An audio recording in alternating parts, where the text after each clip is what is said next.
আমি ওমরের নামে আল্লাহর কাছে নালিশ করব। কি নালিশ করবে? যে ওমরের আমলে আমি না খেয়ে আছি, আমার সন্তান না খেয়ে আছে। কথা বুঝতে পারছেন? এই কথা শোনার সাথে সাথে ওমর রাদিয়াল্লাহু আনহুর মানে বুকে আল্লাহ পাকের ভয় চলে আসলো, হৃদয় প্রকম্পিত হলো। প্রকম্পিত হওয়ার পর তিনি নিজে চলে গেলেন মদিনায়, যেটাকে বলি আমরা বাইতুল মাল, মানে রাষ্ট্রীয় সম্পদ যেখানে থাকতো ওটাকে বাইতুল মাল বলা হতো। সেখান থেকে একটা আটার বস্তা নিজের কাঁধে উঠিয়েছেন, উঠিয়ে নিজে পায়ে হেঁটে ওই মহিলার বাসায় যাচ্ছেন। তার পাশে থাকা একজন সাহাবী, তিনি বলছেন, তার নাম আসলাম রাদিয়াল্লাহু আনহু, তিনি বলছেন যে ইয়া আমিরুল মুমিনিন, হে আমিরুল মুমিনিন, আমাকে দিন, আনা আহমিলু, আমি এটাকে বহন করে নিয়ে যাই। আপনি চলেন সাথে, সমস্যা নেই, আমি বহন করে নিয়ে যাই অ্যাটলিস্ট।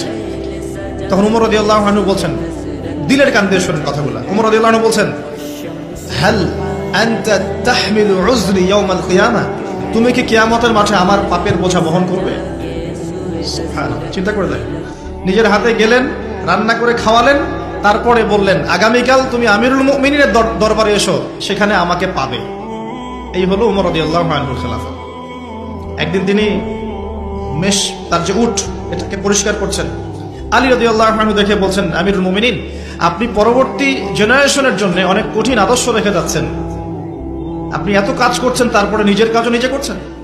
তখন ওমর রাদিয়াল্লাহু আনহু বলছেন, ওয়ালা তালুমুনি ইয়া আবুল হাসান, হে আবুল হাসান, আমাকে এভাবে বিব্রত করো না, কারণ আমি ভয় করি যে আমি যে অর্ধবিশ্ব শাসন করছি, তারপরে আমি ভয় করি যে আমার এই শাসনের আন্ডারে যদি একটা রাখালও না খেয়ে মারা যায়, আমি ভয় করি আল্লাহ এর জন্য আমাকে জবাবদিহি করাবে।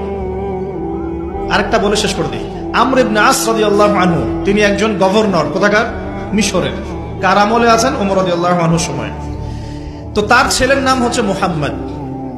তো সেই মুহাম্মদ আমর ইবনে আসের ছেলে রাদিয়াল্লাহু আনহু।